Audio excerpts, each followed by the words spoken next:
Hey everybody, this is Teresa over at whatwouldyourhairdressersay.com.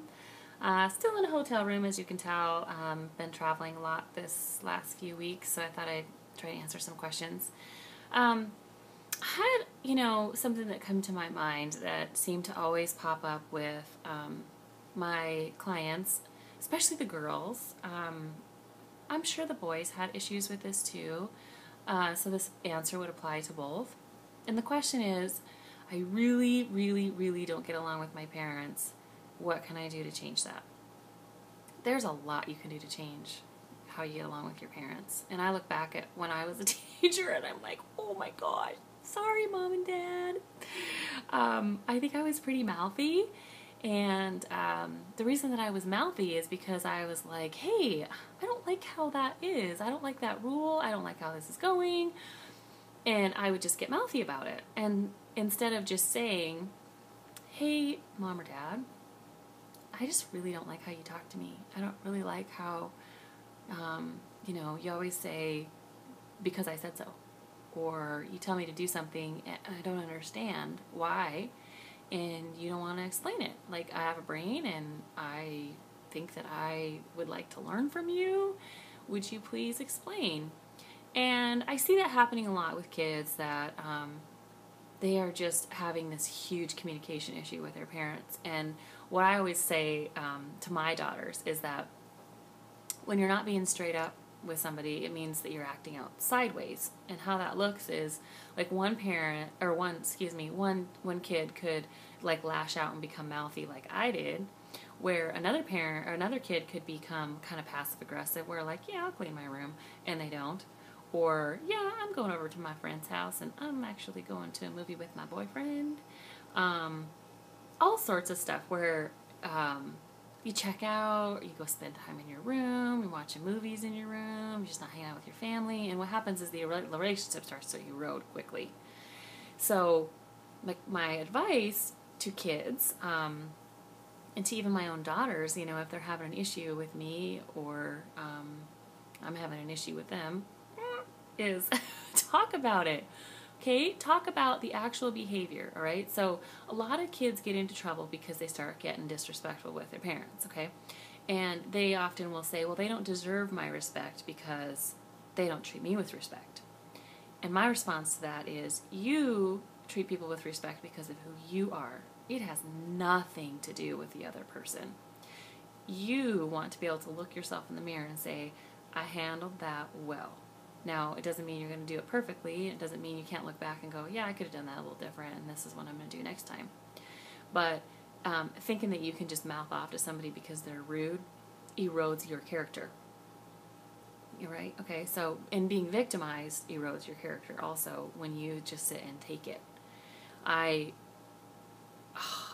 just would get so angry with parents that would just, they would just be so mean to their kids and expect that they're going to have a decent relationship with them and expect their kids to respect them and want to be with them and, yeah, let's go on vacation so you can treat me like dirt. Woohoo! Can we please? I think not.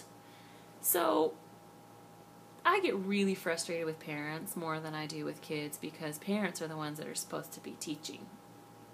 And I'll do a video on that later where I'm talking to parents about some things they could do to help with their relationship with their kids. But for now, I really want you to hear me and hear me well. You need to be direct with your parents. So let's say your mom marries a guy, you really don't like him, but you're respecting the fact that she does, and you're trying to not get in the way, but you feel like your mom is spending a whole lot of time with your new stepdad and not spending time with you. Instead of saying anything about your stepdad, because she's going to rise to his defense probably, at least initially, take him off the table. Don't talk about him at all. Say to your mom, hey Mom, I really miss you and I really miss spending time with you. Could we have a date?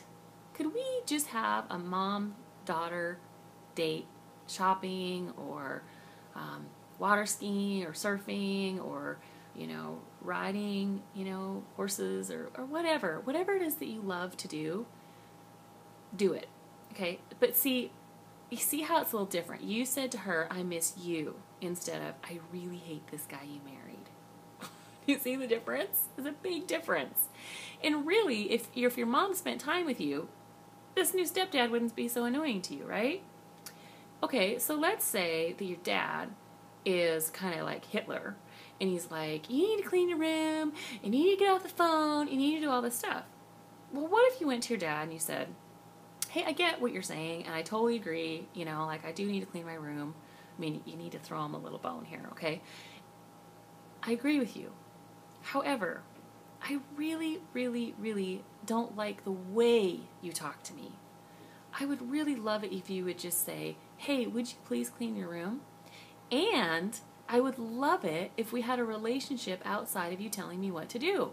Like, let's go do stuff together. Let's sit down and talk about stuff. Let's go throw the football around. Let's go, you know, do something fun. Because what happens is that when you have a parent-child relationship where there is no fun, and somebody's always just getting told what to do, and somebody's always mouthing off, and the parents are pretty good at mouthing off too, it goes south so bad. And it's like, this is not rocket science, people. Like, I'm not trying to like judge or anything, but like if you were to sit back and watch that, you'd be like, huh, that is not going to go well, right? Okay, so whatever the situation is, deal with that person directly. If there's someone else involved, try not to bring that other person up, okay, if you possibly can. Even if it's a sibling and you feel like they're getting spoiled or something, just say, hey mom, it just kind of feels like we just don't, you know, have enough time together, or whatever. You know, just be direct. Talk to your parents. I had one client that one parent was actually very abusive, and the other one just stood there and watched it. And this kid really loved the parent who would stand there and watch it, but she was horrified and broken because this parent would stand there and watch it. And she said to me, she said, you know, when I go off to college, I'm never coming back. And I said, well, what about the other parent, the one that's not abusing you? And she said, they didn't stick up for me, so I'm not coming back. And I said, but do you want it to be that way? And she said, well, no. And I said, well, have you told that parent? And she said, no. And I said, you need to. You need to tell them how you feel. When you tell somebody how their actions have affected you, you are now like handing them the baton. Think about a track race, you know, and you are handing the baton off. Now it is that person's responsibility to deal with it. And if that parent has the opportunity to hear what that child is saying and go, oh my gosh, I had no idea that was affecting our relationship that way, then they have an opportunity to change, okay? Your job is to manage your half of your relationship with everybody. And the only way that you can do that is to communicate clearly, calmly, respectfully. You have to tell people how you feel, even if you're terrified. Write them a note. Send them an email. Although I really think in person is better, because a lot of things get lost in translation when it's not face-to-face, because people don't understand your tone or your body language, and most of our communication is our tone and our body language.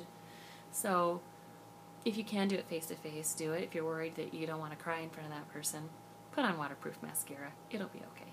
So I hope that helps. If you like what you see, please hit the thumbs up, subscribe, tell your friends, please, please, please. I would love to. I love to speak in places too, like schools and youth groups or whatever. So if you like what you see and you want to pass me on to the boss and see if you can get me to your place, I'd love that. And if you do that and you're the one that does that, I want to meet you. That'd be great. So anyway, if you want to check out the blog, whatwouldyourhairdressersay.com, please do that. If you want to send me a question, please do. If you want to give me some feedback really nicely, that would be great. Love to you all. I'll see you soon.